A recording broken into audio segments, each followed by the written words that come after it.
বাকি পড়ালেখাগুলো একজন মানুষ যদি নাও পড়তো তাহলে দুনিয়ার ভাত মাছ খাদ্য পানীয়র জন্য যথেষ্ট। এমন কেউ যদি বাংলা, অঙ্ক, ইংরেজি, পদার্থ, জীববিজ্ঞান এক লাইনও না পারে, কেউ যদি একটা নামও লিখতে পারে, অঙ্ক ইংরেজি তো পরের কথা, বাংলাতে তার নামটাও লিখতে জানে না, দস্তখতটাও দিতে জানে না, বরং শুধু টিপসই দেয়। এমন মানুষ আছে না যারা কি দেয়, টিপ দেয়, টিপসই দেয়, টিপসইও দিতে পারে না। আরেকজনে আঙুল দৌড়ে পেনকে দেয়, তারপরে কোনান দিয়ে টিপ দিব, এটাও বুঝেন না? দলিল ওরা দেয় না, দেয় তাহলে টিপসই দেয়। তাহলে এরকম এত মূর্খ যে নামটুকুও দস্তখত করতে জানে না, অথচ ওই লোকটাও দুনিয়া পূর্ণ ভোগ করে।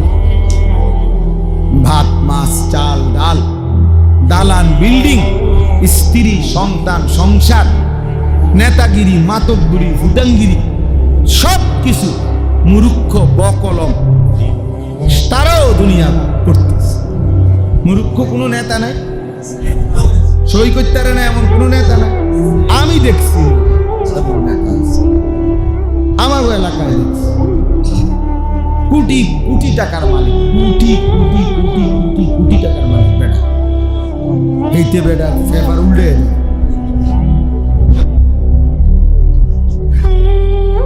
তাইলে নামে এর কোম্পানির নামে ঢাকা শহরের রাস্তার জায়গার নাম হয়ে গেছে কোম্পানি। যাই হোক, তাহলে বুঝাইতে চাইলাম একদম মূর্খ ছিল, দুনিয়া ভোগ করতেছে। তার অধীনের কর্মচারী লোক তোমার ডক্টরেট ডিগ্রি কর্মচারী, সে তার কর্মচারী বড় পিএইচডি করা, সে কয় ওনারে স্যার স্যার স্যার স্যার। এইতে স্যার কি, এই তো তার পাশে যাচ্ছে স্যার, কিন্তু আল্লাহ তাআলা তাকে কোটি কোটি টাকা সম্পদ দিয়েছে। তাহলে দুনিয়া ভোগ করার জন্য এই পড়ালেখা না হলেও চলবে, কিন্তু কোরআন এবং সুন্নাহর ইলম ছাড়া আখিরাত মিলবে।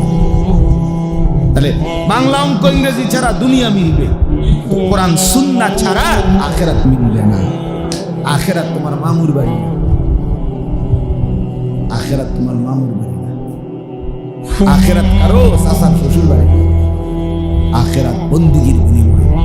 কোরআনুল কারীমের মধ্যে আল্লাহ বলছেন জাযাআন বিমা কানু ইয়ামালুন, আমি আল্লাহ তাআলা তোমাকে এই যে জান্নাতের বিনিময় দিচ্ছি বান্দা, তোমার সারা জিন্দেগীর আমলের বিনিময়ে আমি আল্লাহ দয়া করে তোমার জান্নাত দিয়ে দিলাম। এই তোমার সিজদার বিনিময়। কুলু ওয়াশরাবু হানিআম বিমা আসলাফতুম ফিল আইয়ামিল খালিয়া।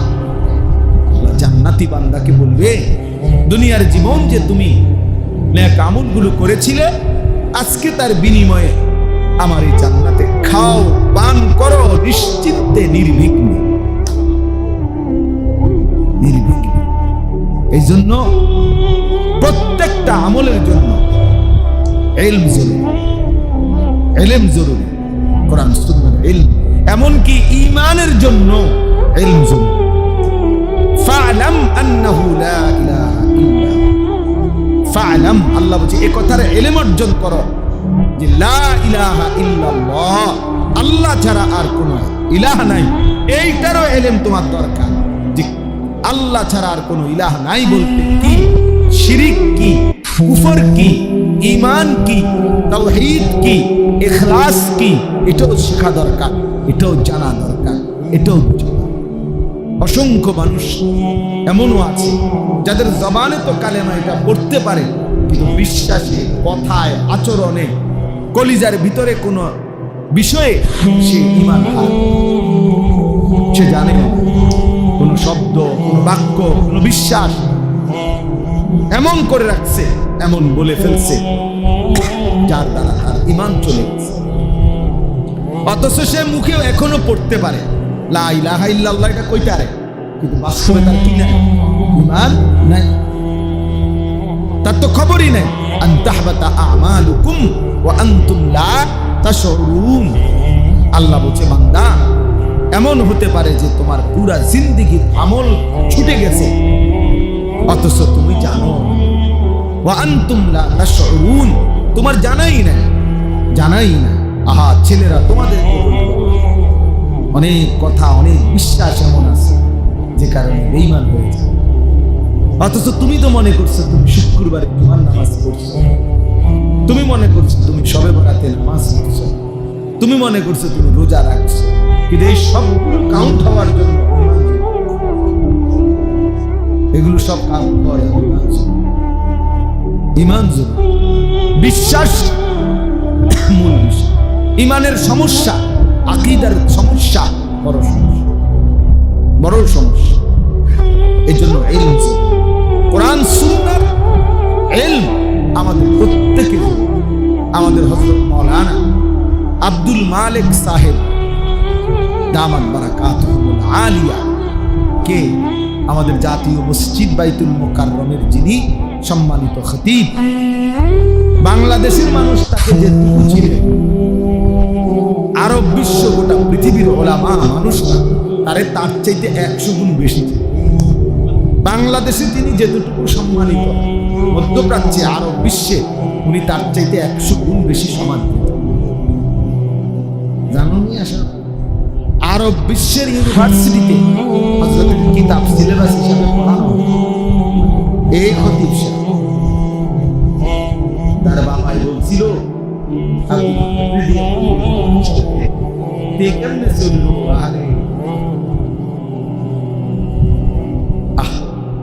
আমাদের কুমিল্লা মনোহরগঞ্জের গত 6 মাস আগে ওনার বাড়ির সামনে ওয়াজ করে আসছে। ওনাদের বাড়িটা দেখতে গেছি, ছোট্ট একটা সারা পৃথিবী বিখ্যাত। আমি এখন মাওলানা ইয়াহিয়ারে বলছি, পুকুরের পানি লড়লে তো পুরোটাই লড়ে। মহাসাগরের নিচে অনেক ঝড় তুফান তোলপাড় হয়, উর্ফি দিয়া তাকাইলে মনে হয় পানি, ভিতরে তুফান চলতেছে। আমাদের বাংলাদেশে তো আমরা অনেকে বক্তারে মনে করি এবারে বক্তা, উনি শরীয়ত, উনি মারিফত, উনি রাহনুমায়ে শরীয়ত, ইরানি দস্তগীর, উনি ভৈরবের ফুল, যমুনার ব্রিজ, খাতাবাড়ি, সোড়া বদনা, সব বক্তা। মানে একদম মানুষের কাছে হয়তো একটু পরিচিত হয়েছে, আল্লাহ করাইছে। এবার যত সাপ সবল, এবার সাপ ডালাই বক্তা সাজাইতে হবে, এইবার মোটরসাইকেল কিনছে, মোটরসাইকেল, যার যত মুশকিল সবকিছু। অথচ আপনার বাস্তবতা এমন অসংখ্য আলেম দ্বীন আছে যাদের ভেতরে সাগর মহাসাগরের ঢেউ চলতেছে, কিন্তু পৃথিবীবাসী জানেও না। একটা জিনিস মনে রাখতে হবে, আল্লাহ তাআলার দুইটা সিফাত, আয-যাহির আল-বাতিন। আয-যাহির মানে যিনি প্রকাশকারী, আল-বাতিন মানে যিনি গোপন করে রাখেন, আবৃতকারী। আল্লাহ তাআলার সিফাতগুলো আল্লাহ বান্দার উপরে তার বহিঃপ্রকাশ করে। যেমন আল্লাহ গফুর, তো আল্লাহ বান্দার উপরে তার মাগফিরাতটা কি করে বহিঃপ্রকাশ করে, মানে মাফ করে দেয়। আল্লাহ তাআলা আজিজ, শক্তিশালী, তো আল্লাহ তাআলা তার সৃষ্টির উপরে তার শক্তিটাকে কি করে বহিঃপ্রকাশ। কথাটা বুঝছেন কিনা? তুমি ইলিয়াস, তো আল্লাহ তার নামের সিফাত তার সৃষ্টির উপরে কি করে বহিঃপ্রকাশ করে। ঠিক আল্লাহর দুইটা নাম, আয-যাহির যিনি প্রকাশ করেন, আল-বাতিন যিনি গোপন রাখেন, আবৃতকারী। তো আল্লাহ তাআলাও তার বান্দাদের মধ্য থেকে এই দুই নামের আলোকে কাউকে তিনি প্রকাশ করেন, তিনি গোপন। এটা আল্লাহ তাআলা যারে তিনি প্রকাশ করছেন, তো তারে আল্লাহ তাআলা আয-যাহির নাম থেকে দিয়েছেন। যারে তিনি গোপন রাখছেন তারে আল্লাহ। পৃথিবী কেউ চিনছে না আর কি। হাসরের ময়দানে দেখা যাবে বাদশা, বাদশাহ। তখন বাকিরা এই যারা স্লোগান দিছে তারা গো ইন্নারিল্লাহ কি ধরা খাইলাম, স্লোগান দিলাম কারে? বুজুর্গতে বড়া না, হায় হায় কি ভুল করলাম। এই জন্য আল্লাহ তাআলা তার উভয় নাম জাহের, আল্লাহ প্রয়োগ করে, বহিঃপ্রকাশ করে।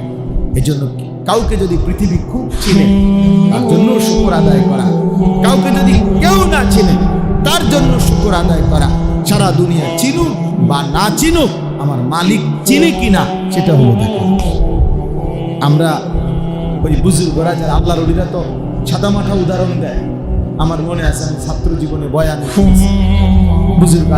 বুজুর্গ ওলামায়ে কেরাম তো ওই বলছে উদাহরণ দিতে গিয়ে যে নতুন বউ মেয়েরে আর বিয়ে তো তার বান্ধবীরা তারে নতুন করে সাজাইতেছে কাপড় দিয়ে, হ্যাঁ তারা খুব সুন্দর করে তারা নতুন বধূ নতুন বউ হিসাবে সাজাইছে। সাজাইয়া সবাই বলতেছে যে মাশাআল্লাহ কেন দারুণ দেখাচ্ছে, খুব সুন্দর হয়েছে, হ্যাঁ শাড়িটা খুব চমৎকার হয়েছে, ওড়নাটা খুব সুন্দর হয়েছে। এভাবে সবাই প্রশংসা করতেছে, কিন্তু ওই মেয়ে কাঁদতেছে। তো সব বান্ধবীরা বলতেছে যে এত সুন্দর সাজে তোকে আমরা সাজাইলাম, তো তারপরও তো কাঁদতেছো কেন? আমরা সবার কাছে এত সুন্দর লাগতেছে, আমরা সবাই বলতেছি। এই তখন ওই কন্যা নববধূ মেয়েটা তখন বলছে, বান্ধবীরা তোমরা সবাই সুন্দর লাগছে এটা বললে কি লাভ হবে? যার জন্য আমার সাজাইছো সে যদি আমাকে সুন্দর না বলে, সে আমাকে সুন্দর বলবে কিনা, তার কাছে পছন্দ হবে কিনা, এটা না মূল দেখার বিষয়। তাইলে গোটা পৃথিবীবাসী তো আমার নিয়ে লাফালাফি করছে, তোমার লাফালাফি করছে, হ্যাঁ আরশ আজিমের মালিক তিনি পছন্দ করলেন কিনা এটা না দেখার বিষয়, এটা না দেখার বিষয়। মানুষ তো হইছে 50,000, কিন্তু আরশ আজিমের কি খবর? মানুষ তো হইছে 5 লাখ, বুঝলাম, কিন্তু আসমানে কি হয়েছে সেটা না দেখার বিষয়। আল্লাহ তাআলার কাছে গ্রহণযোগ্য হয়েছে কিনা সেটাও তো দেখার বিষয়। তাহলে আজকে আমি এই সবকের কারণে এই কথাটা বললাম। ছেলেরা বাবারা তোমাদেরকেও, যারা মাদ্রাসার ছাত্র তোমাদেরকেও বলি, বাপ এ গোটা পৃথিবীর যত চাকচিক্য বিলাসিতা, যার যত নাফরমানি খামখেয়ালি, কেউ মোবাইল টিপতেছে, কেউ চুলের ফ্যাশন করতেছে, কেউ মোটর সাইকেল চলাইতেছে, কেউ 14 বছর বয়সে বাঁধনহীন কোনো বাঁধন নিষেধ নাই, আনন্দ ফুর্তি মজা করতেছে, নারী চুক্তি অস্থির দৃশ্য, নাচ গান, বেহায়াপনা, অসভ্যতা, নোংরামি, যা মন চায় তাই করতেছে। তোমরা তালিবে ইলম এই আস্ফালন, এই নাফরমানদের এই নড়াচড়া দেখা ভুল করো না, বোকা করো না, বরং তুমি আফসোস করো না, আরে আমি যদি এমন স্বাধীনতা পাইতাম তাইলে আমিও তো একটু মজা করতে পারতাম। মাদ্রাসার কারণে, আল্লাহর কোরআন পড়ার কারণে আমি তো আর এগুলা পারছি না। না বন্ধু, এটা মনে রাখতে হবে। এই বাইরের এই লাফালাফি ফালাফালি গুনার এই আবরণ, এরা মূলত প্রত্যেকেই অভিশপ্ত। তুমি আল্লাহর কোরআন নিয়ে আছো, তুমি কেবল মালিকের কাছে দামি, তুমি মালিকের কাছে দামি। ওরে অভিশপ্ততার কারণে, আল্লাহ তাআলার নারাজির কারণে ওদের দ্বারাই নাফরমানি হচ্ছে। আর আল্লাহ তাআলার পছন্দের কারণে তোমার হাতে আল্লাহর কোরআন, আল্লাহর কোরআন। হ্যাঁ, এই এখনো আজকেও মাগরিবের নামাজ পড়ছি যেই জায়গায়, মাগরিব, হ্যাঁ মাগরিবের নামাজ পড়ছি যেখানে, তো নামাজের সালাম ফিরাইয়া আবার নামাজ পড়ছি। এখন সালাম ফিরাইয়া আবার সিরাতাল মুস্তাকিম, সিরাতাল মুস্তাকিম, তারবারের মুস্তাকিম।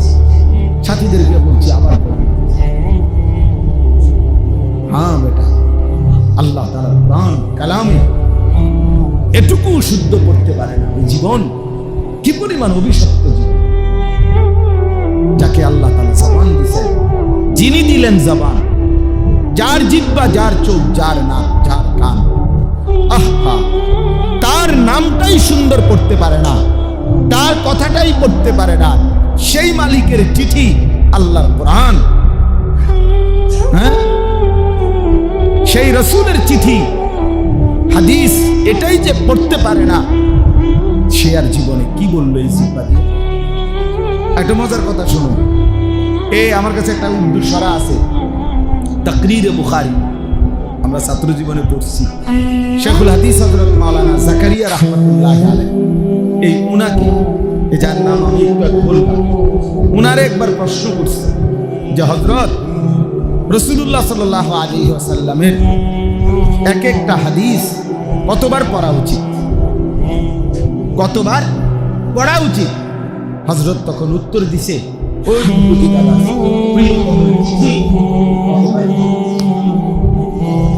ভালোবাসার মানুষ যখন চিঠি দেয়, আগের দিনে তো চিঠি ছিল, ভালোবাসার মানুষ যদি চিঠি দেখে, সেই চিঠি কয়বার পড়ে? কয়বার পড়ে? একবার পড়ে ফেলে দেয়, হাজারবার, শতবার। প্রিয়তমের মেসেজ কতবার পড়ে? রাসূলুল্লাহ সাল্লাল্লাহু আলাইহি ওয়াসাল্লামের হাদিসও তো এইভাবে হাজারবার, লাখবার পড়া উচিত। রবের কালাম বারবার পড়া উচিত। আমার শায়েখ আল্লামা মুফতি মুশতাকুল নবী কাসিম হুজুর রে, আমি যখন মাদ্রাসার ছাত্র ছিলাম, এরপরে ফারিগ হইলাম, না হয়তো আজকে কমপক্ষে 20 থেকে 22 বছর টানা আমি উনারে দেখতেছি। প্রতি বছর উনি উমরায় যায়, হজে যায়, ধারাবাহিক আল্লাহর ঘরের প্রতি একটা পাগলা নেশা উনার, মক্কা মদিনার প্রতি। তা আমি একবার উনারে জিগাইছিলাম এমনি, যে হুজুর আপনি হজ উমরা কতবার করছেন? তখন হুজুরে আমারে বলছিল, মাওলানা, এক উত্তর দিছে কি সুন্দর। হুজুর বলতেছে, মাওলানা, শ্বশুর বাড়ির মানুষ কয়বার যায় এটা কি মনে রাখে? আপনি গুনছেন কয়বার শ্বশুর বাড়ি গেছেন? তার মানে প্রিয় জায়গায় কতবার গেছি এটা কি গুনার বিষয়? এটা মহব্বতের বিষয়,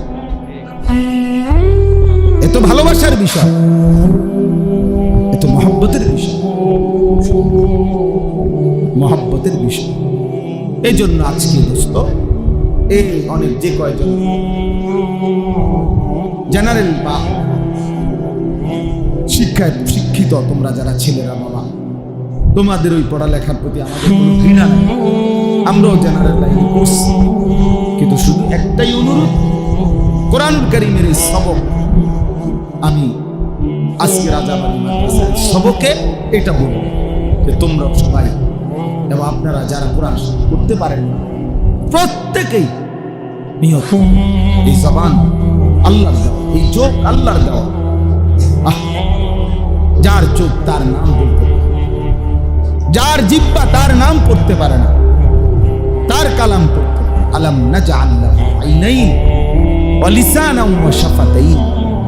আল্লাহ তাআলা জিজ্ঞাসা করবে, বান্দা বলো, আমি কি তোমাকে দুইটা চোখ দেইনি? আলাম নাজআল লাহু আইনাইন, আমি কি জিহ্বা দেই নাই? আমি কি দুইটা ঠোঁট দেই নাই? আমি দিলাম, আমার নাম পড়তে পারো না, আমার নাম বলতে পারো না। আজকে সারা পৃথিবীতে মুসলমানদেরকে নিয়ে সারা বিশ্ব ঠাট্টা করতেছে, মুসলমান রক্তে জমিন ভাসতেছে, মুসলমানের লাশ আকাশে ছিন্ন ভিন্ন হয়ে টুকরা টুকরা হয়ে যাইতেছে। আর বেঈমান শুধু বক্তব্য দেয়, বিবৃতি দেয়, আলোচনা করে, বৈঠক করে, এই সেই 900 কথা বলে। কারণটা কি? কারণ আমাদের রবের সাথে আমাদের সম্পর্ক,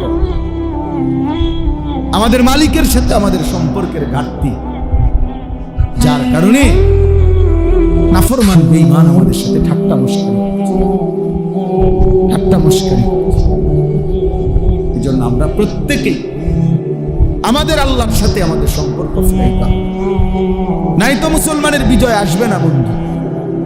ধীরে ধীরে ধীরে ধীরে মজলুমের সংখ্যা বাড়তেছে, মজলুমানের সংখ্যা বিরত থাকার তো কোনো নামই নাই, বরং ইসরায়েলের ইহুদি কুত্তারা গাজা, রাফা, মুসলিম অধ্যুষিত এই জায়গা একদম সমান করে ফেলছে। এখন আর একটা ঘরও মাটির উপরে অস্তিত্ব নাই, একজন মুসলমানেরও নাই, সব সমান করে ফেলছে গত কয়েকদিনের আক্রমণ।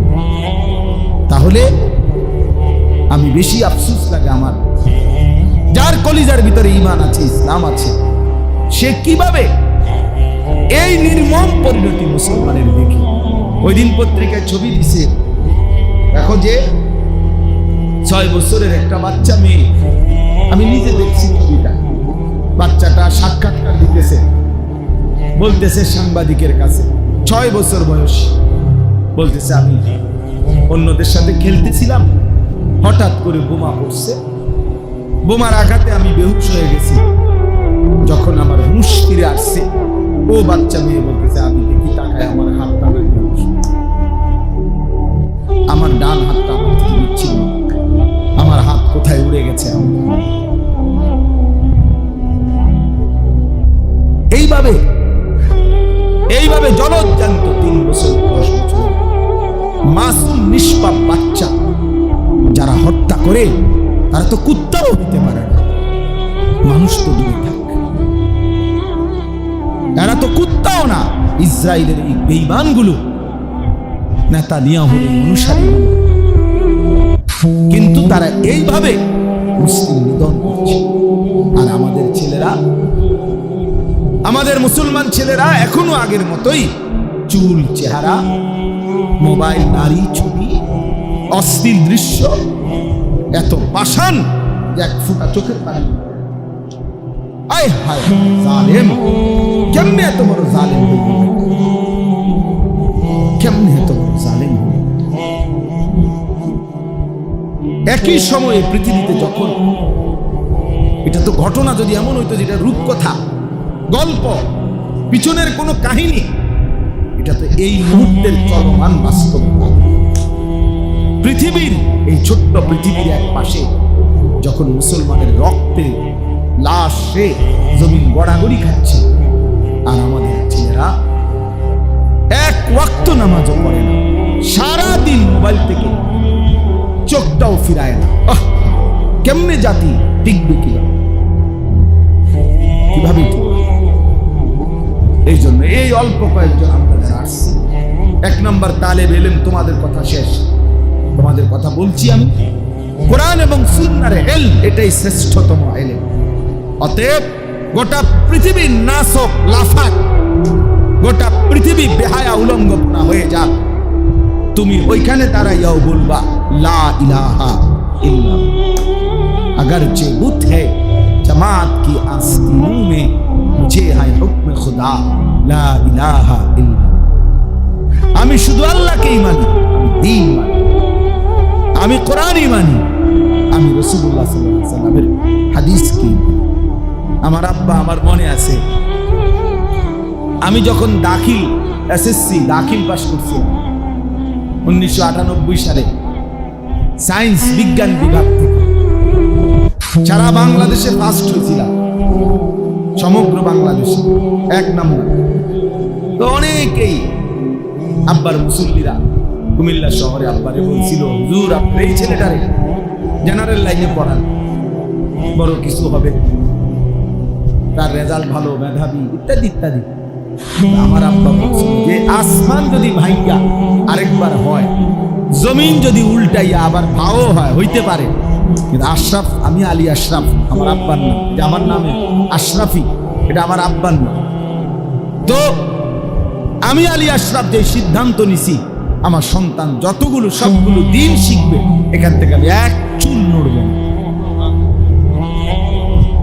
এক চুল।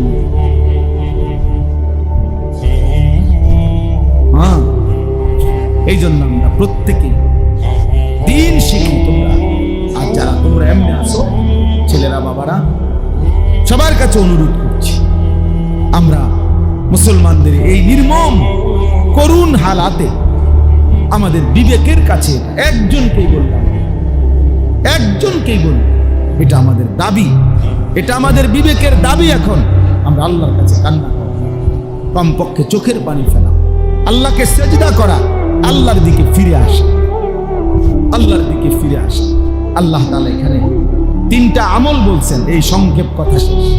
আল্লাহ বলছেন যে হে রাসূল সাল্লাল্লাহু আলাইহি ওয়াসাল্লাম, ফজরের নামাজ সহ আপনি 5 ওয়াক্ত নামাজ যত্নের সাথে আদায় করুন। 2, রাত্রি গভীরে তাহাজ্জুদ নামাজ আদায় করুন। 3, বেশি বেশি আমি আল্লাহ তাআলার কাছে দোয়া করতে থাকুন।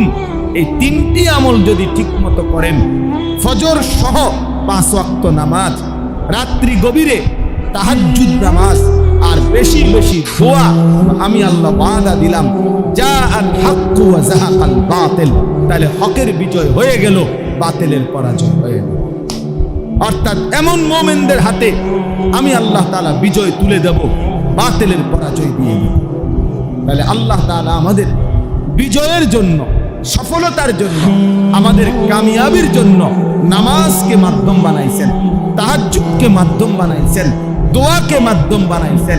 আমরা যদি 5 ওয়াক্ত নামাজ ছেড়ে দেই, আমরা যদি আল্লাহর কাছে ডাকা ছেড়ে দেই, চোখের পানি ফেলা বন্ধ করে দেই, আমাদের বিজয় করতে আসবে। বলো ভাইয়া, 1948 সালে ফিলিস্তিন এই ইসরায়েল জুলুম শুরু করছে। আজকে 77 বছর মুসলমানরা নির্যাতিত ফিলিস্তিন।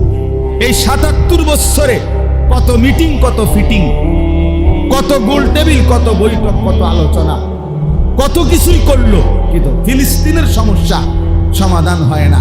কারণ কলিজার ভিতরে বেঈমানদের যেহেতু সিদ্ধান্ত এই সমস্যার সমাধান করবে না, এজন্য মৌখিক কোনো কথা দিয়েই আর কি হয় না, সমাধান হয় না।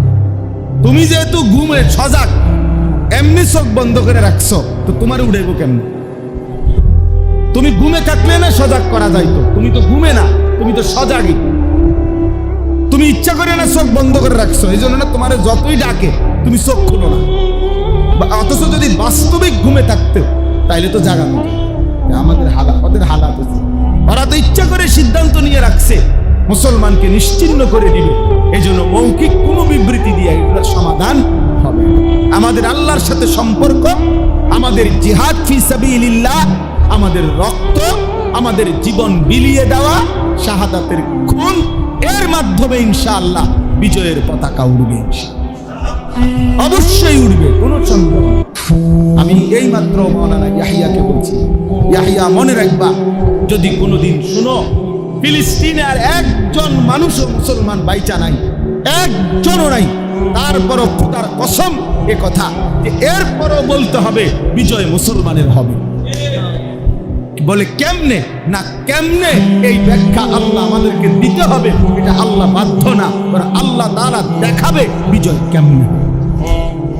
আমাদের বছর শুরু এখন কওমি মাদ্রাসা, এটার একটা কারণ, অর্থাৎ রমজান মাসে যেন আলাদা পড়ালেখা, কোনো চাপ না, শুধু আল্লাহ, শুধু একাকিত্বে নিজের ব্যক্তিগত ইবাদত।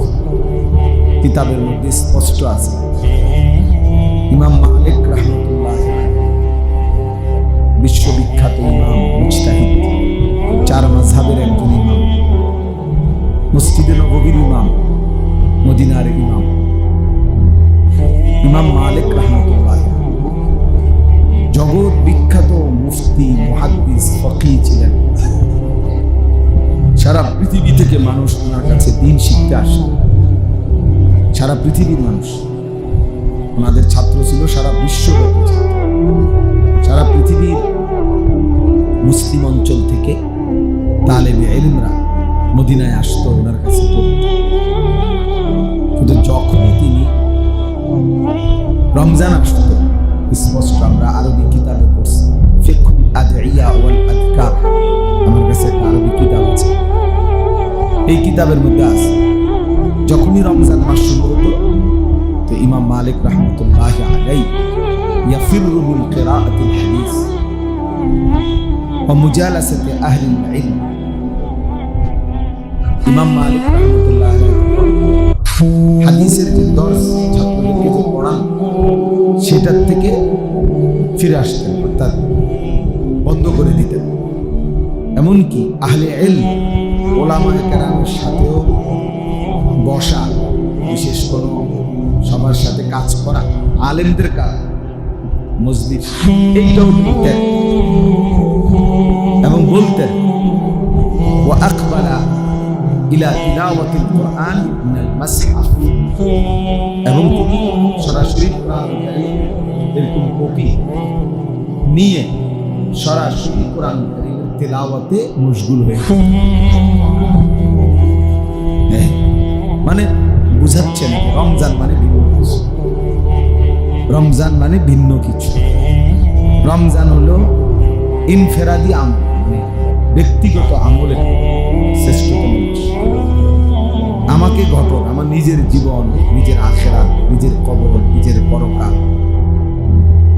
নিজের মৃত্যু পরবর্তী জিন্দেগি সাজাইবার সবচেয়ে মোক্ষম সুযোগ, শ্রেষ্ঠতম মৌসুম রমজান। রমজান আমাদের এই ভারতীয় উপমহাদেশে একজন শ্রেষ্ঠতম বুজুর্গ মুহাদ্দিস আলেমে দ্বীন ছিলেন।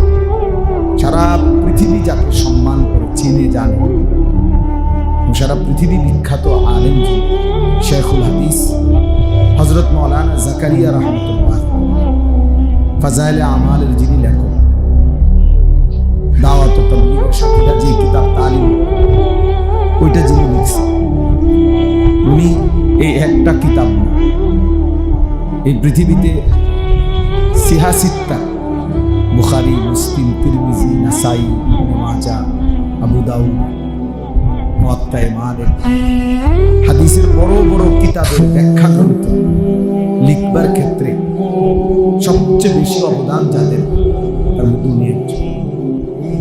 উনি পৃথিবী বিখ্যাত মুহাদ্দিস। ওনার লিখিত আরবি ব্যাখ্যা গ্রন্থ আমি আমার এই চোখে মক্কা শরীফ, আল্লাহর ঘর যেখানে মসজিদে হারাম, মসজিদে হারামের বিদ্যালয়, মসজিদে হারামের লাইব্রেরি আছে বিশাল। আমরা হজ উমরায় গেলে ওইখানে কিতাব মুতালা করি, ওইখানে ওই আরব দেশের আল্লাহর ঘরের মসজিদে হারামের লাইব্রেরির মাকতাবার মধ্যে নিজে মুওয়াত্তা মালিকের যে শরহ হাউজা জাকারিয়া রাহমাতুল্লাহ আলাইহি লিখিত কিতাব ওখানে আছে। অনেকে মনে করে যে ফাজাইলে আমাল লিখছে যে আলগা কিছু পণ্ডিত আছে ফালতু, ওগুলো বলে যে চাল ভুল ভ্রান্তিতে বেউকুফ। আগে তো মন্তব্য করার আগে জানা উচিত লিখছে লিখছে কাঙ্গালে লিখছেন যিনি, তিনি জগৎ বিখ্যাত মুহাদ্দিস, ছোটখাটো মুহাদ্দিস। 60 বছর যিনি, ওই ছেলেরা ওই মোবাইলগুলো নামো, হাতের মোবাইলগুলো নামো, এমনি শোনো, মোবাইল লড়াইবা না, হাতে দেবো, একদম নিষেধ, নাইলে উঠাই দেবো কিন্তু। তো 60 বছর তিনি এক টানা শুধু আল্লাহ রাসূল সাল্লাল্লাহু আলাইহি সাল্লামের হাদিস পড়াইছেন। 60 বছর মসজিদে নববীতে কমপক্ষে 11 বছর যিনি মসজিদে নববীতে রাসূলুল্লাহ সাল্লাল্লাহু আলাইহি সাল্লামের রওজায়ে আতহারের কাছে হাদিস পড়াইছেন। মদিনায় যিনি মদফুন, যিনি ইন্তেকাল করেছেন মদিনা, তিনি জাকারিয়া। যাই হোক, এই জন্য বললাম উনি জগৎ বিখ্যাত মুহাদ্দিস। তিনি এই এত বড় মানুষ, সারা পৃথিবী ব্যাপী ওনার ছাত্র ভক্ত মুরিদ আফ্রিকা অঞ্চলে এখনো সবচেয়ে বেশি মুরিদ আফ্রিকা মহাদেশে শেখুল হাদিস মাওলানা জাকারিয়া রাহমাতুল্লাহ। সবচেয়ে বেশি খেদমত আফ্রিকা মহাদেশে যে সমস্ত বুজুর্গরা করে, তার মধ্যে জাকারিয়া রাহমাতুল্লাহর খলিফা যারা, খোলাফা, ওনারাই সবচেয়ে বেশি আফ্রিকায় খেদমত করে এখন। তো আমাদের হযরত মাওলানা ইব্রাহিম আফ্রিদি সাহেব জাকারিয়া রাহমাতুল্লাহ এই বছর যিনি আফ্রিকাতে থাকেন, উনি আমাদের বাংলাদেশে ইতিকাফ করছেন ঢাকা সাইনবোর্ড। শেষ দশকে ওনার সাথে কমপক্ষে 4000-এর চাইতে বেশি মানুষ ইতিকাফ করছে এই বছর, 4000। এই জন্য বললাম, তো ওনার বিষয়টা কেন বললাম, শেখুল হাদিস হযরত মাওলানা জাকারিয়া রাহমাতুল্লাহ আলাইহি এত বিখ্যাত মুহাদ্দিস ছিলেন, আলেম ছিলেন, ফকিহ ছিলেন, পীর ছিলেন, বুজুর্গ ছিলেন। কিন্তু যখনই রমজান আসতেন, এই দর্স তাদরিস, পড়ানো, হাদিস শেখানো, হাদিস পড়ানো, ফতোয়া, মানুষের সাথে দিনই যত ব্যস্ততা ছিল সব বন্ধ। এটা একেবারে স্পষ্ট ওনার জীবনে আছে, উনি সব বন্ধ করলেন। এমনকি কিতাবে আছে যে উনি দরজার সিটকারি লাগাই দিতেন রমজান মাসে। শুধু নামাজে যেতেন, জামাতে থেকে এসে আবার তিলাওয়াত, জিকির, ওয়াজিফা, ব্যক্তিগত ইবাদতে আমলের মধ্যে 24 ঘন্টা লেগে থাকতেন রমজান মাস। এজন্য হিন্দুস্তানে সাহারানপুর এলাকায়, অর্থাৎ যেখানে উনি থাকতেন, মাজাহিরুল উলুম সাহারানপুর, জাকারিয়া রাহমাতুল্লাহ। তো ওই সাহারানপুরের রেল স্টেশনে ইন্ডিয়ায় সবচেয়ে বেশি চলাচল করতে হয় রেল স্টেশন, রেলগাড়ি। ইন্ডিয়ায় চলাচল বেশি করে মানুষ রেল লাইন, আমাদের বাসের চাইতেও বেশি ট্রেন বেশি। তো সাহারানপুর স্টেশনে তখনকার যুগে রেল স্টেশনে সারা পৃথিবী থেকে মানুষ ওনার সাথে দেখা করার জন্য আসত জাকারিয়া রাহমাতুল্লাহর কাছে, ওনার ভক্তরা, মুরিদরা, ছাত্ররা। কিন্তু যখনই রমজান মাস আসত, তো রেল স্টেশনের যারা কুলি, তারাও তো বুঝতো যে এই রেল স্টেশনে যারাই একটু দিনদার শ্রেণীর নামতো, ওরা বুঝতো যে ওনারা জাকারিয়া রাহমাতুল্লাহর কাছে যাইতেছে, এরা জানতো এটা। কিন্তু রমজান মাস আসলেই ওই কুলিরা যখন কেউ দেখতো এরকম রেল স্টেশন আইয়া নামছে, তো জিজ্ঞাসা করতো, আপনি কই যাবেন? বললো যে জাকারিয়া রাহমাতুল্লাহর সাক্ষাতে যাচ্ছে। তো কুলি বলতো, ইন্না লিল্লাহ, আপনি জানেন না শায়েখের এখন রমজান মাস? মানে কুলিরাও জানতো যে এই রমজান মাসে শায়েখ কারোর সাথে কি করে না। তো হেরাও আফসোস করতে, শায়েখের তো এখন রমজান মাস, শায়েখের এখন রমজান। আমরা যেরকম বই যে আমরা কাপড় ব্যবসায়ী করে রমজান মাসে কয় না, তোমার তো এখন কি বাম্পার, তোমার তো এখন ব্যবসার বাম্পার। তার মানে শায়েখের এখন রমজান মাস। তো আমি ওই সবকের কারণে এই কথাটা বলি, মানে কেন তোমরা অনেক ছেলেরাও আছো, তোমাদের ওইটা বোঝা উচিত। আমাদের কওমি মাদ্রাসা রমজানের পরে বছর শুরু কেন, আর রমজানে অর্থাৎ শাবান, যেটা আমরা লাইলাতুল নিসফি মিন শাবান, শবে বরাত বলি, স্বাভাবিকভাবে আমাদের এই শবে বরাতের আগেই বছর কি হয়ে যায়, শেষ। বার্ষিক পরীক্ষা, সালানা পরীক্ষা হয়ে যায়। তো এর পর থেকে পুরা রমজান আমাদের ফিকির থাকে, তার ব্যক্তিগত আলাদা পড়ালেখা, ইবাদত, আমল, তেলাওয়াত, দোয়া ইত্যাদি আমল। আবার রমজানের পরে নতুন বছর শুরু হয়। এই জন্য এটা রমজান মাসটাকে আলাদা আল্লাহ পাকের ইবাদত এবং বন্দেগীতে আদায় করার জন্যই আমাদের বুজুর্গানে দিন যুগ যুগ ধরে এই নিজাম চালু করেছে। এই জন্য আজকেও আলহামদুলিল্লাহ এই ধারাবাহিকতায় এই কয়েক দিনের মধ্যে আগামী এক সপ্তাহের ভিতরে বাংলাদেশের শত শত হাজার হাজার মাদ্রাসায় সবক দেওয়া হবে। আমাদের বুজুর্গরা, ওলামারা বিভিন্ন মাদ্রাসায় সবক দিবে। তো আজকেও যে মাদ্রাসার বাচ্চাদেরকে সবক দেওয়া হলো, আল্লাহ তাআলা প্রত্যেককে আলেম দ্বীন হিসেবে কবুল করে নেন। ইলম অনেক বড় নিয়ামত, যাকে আল্লাহ তাআলা ইলম দান করেছে, কোরআন সুন্নাহর ইলম, তাকে আল্লাহ তাআলা সবচেয়ে বড় নিয়ামত দান করেছে। কোরআনুল কারীমের মধ্যে আছে আল্লাহ তাআলা বলছেন, ইয়ারফাইল্লাহুল্লাযীনা আমানু মিনকুম, আল্লাহ তাআলা যারা ঈমানদার তাদেরকে মর্যাদাবান করেন, সম্মানিত করেন, উচ্চ মর্যাদাবান করেন। তবে আল্লাহ তাআলা বলতেছেন, ওয়াল্লাযীনা উতুল ইলমা দারাজাত, আর তবে যাদেরকে আল্লাহ তাআলা ইলম দান করেছেন তাদের মর্যাদার কোনো সীমা পরিসীমা নাই। দারাজাত, তাদের মর্যাদা সীমাহীন, অগণিত, বহুবচন, কোনো সংখ্যা নির্ধারণ।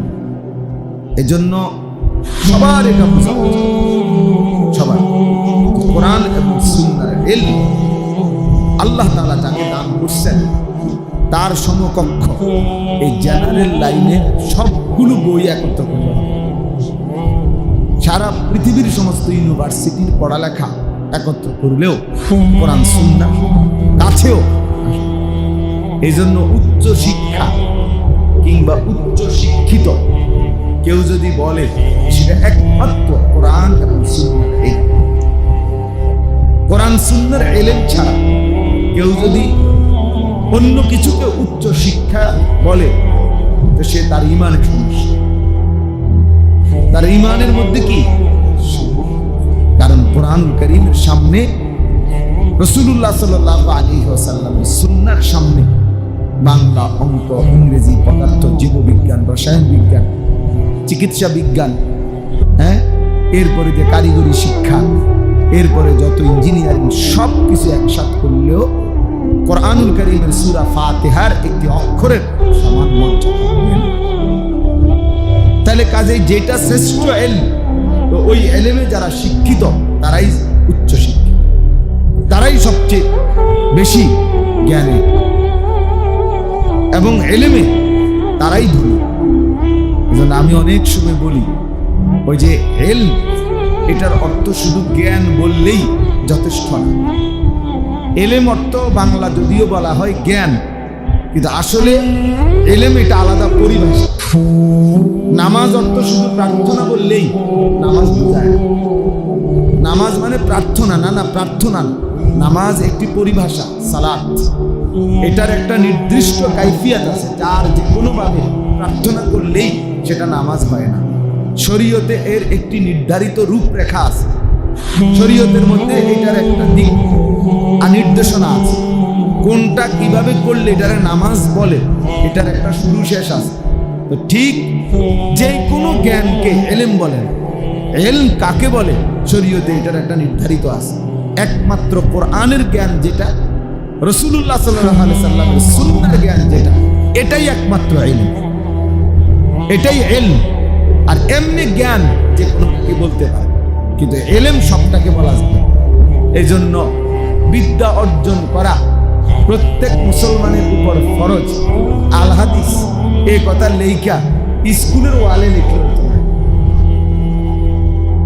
স্কুলের ওয়ালে নেই, এটা অনেক স্কুলের ওয়ালে লিখে রাখে। বিদ্যা অর্জন করা প্রত্যেক মুসলমানের উপরে ফরজ। আল হাদিস মানে কি বুঝাইতে চাইছে? বুঝাইতে চাইছে এই স্কুলের ভিতরে যত পড়ালেখা হয় সবগুলো অর্জন করা প্রত্যেক মুসলমানের উপরে ফরজ। না না, জি না, এটা ফরজ না, এটা সবার উপরে ফরজ। ফরজ হলো কোরআন সুন্নাহর ইলম শিখা, প্রত্যেকের উপরে ফরজ। কথা বুঝছেন কি ছেলেরা? তোমরাও বুঝছো। ইসলাম যেই জ্ঞানকে উৎসাহিত করেছে, সে জ্ঞান আল্লাহ তাআলার নামের মাধ্যমে যে ইকরা বিসমি রাব্বিক, প্রথম দিন আল্লাহ বলে দিয়েছেন পড়বেন, পড়েন বন্ধু, তবে রবের নাম। বিসমি রাব্বিকা, আপনার রবের নাম। যেন আল্লাহর নামে যেই পড়া হয় না, মালিকের নামে যেই পড়া না, সে পড়া মূলত কোনো পড়াই না, পড়াই। এজন্য জিবরাইল আলাইহিস সালাম প্রথম দুইবার নবী সাল্লাল্লাহু আলাইহি সাল্লামকে শুধু ইকরা বলছে, পড়েন। এটার অনেক ব্যাখ্যা আছে, এর মধ্যে এটা একটা ব্যাখ্যা যে নবীজি সাল্লাল্লাহু আলাইহি সাল্লাম প্রথমে যতবারই জিবরাইল বলছে পড়ুন, উনি বলছে না, মা আনা বিকারি, আমি পড়বো না। পড়তে চাচ্ছিলেন, কিন্তু যখনই জিবরাইল আলাইহিস সালাম হচ্ছে ইকরা বিসমি রাব্বিক, এইবার নবীজি পড়া শুরু করেছে। যেন নবীজি বলতেছে, তো জিবরাইল আমি তো এইটার অপেক্ষায় ছিলাম যে রবের নামে পড়বেন, এটা কইলে না পড়তাম বেটা, তুমি কি কও হুদা পড়েন, হুদা পড়তাম না। এটা একটা কলসি, এটাও একটা কি, যখন বলছে রবের নামে আল্লাহর নামে পড়ুন, তো নবী সাল্লাল্লাহু আলাইহি সাল্লাম আর থামে নাই। সেই যে তিনি পড়া শুরু করছে, তো 23 বছর পড়েই গেছে, 30 পারা কোরআন যেদিন রবের নামে পড়া। এই জন্য মুসলমান হিসাবে ওই মানুষের জীবন ব্যর্থ জীবন যে আল্লাহর কোরআন পড়তে পারে না। মুসলমান হিসাবে ওই জীবন ব্যর্থ জীবন যে রাসূলুল্লাহ সাল্লাল্লাহু আলাইহি ওয়াসাল্লামের সুন্নাহ পড়তে জানে। এটাই কথা। আল্লাহ তাআলা আমাদেরকে ঈমান দান করেন, তাকওয়া দান করেন। আজকের এই মজলিসকেও আল্লাহ তাআলা কবুল করে নেন, আমিন।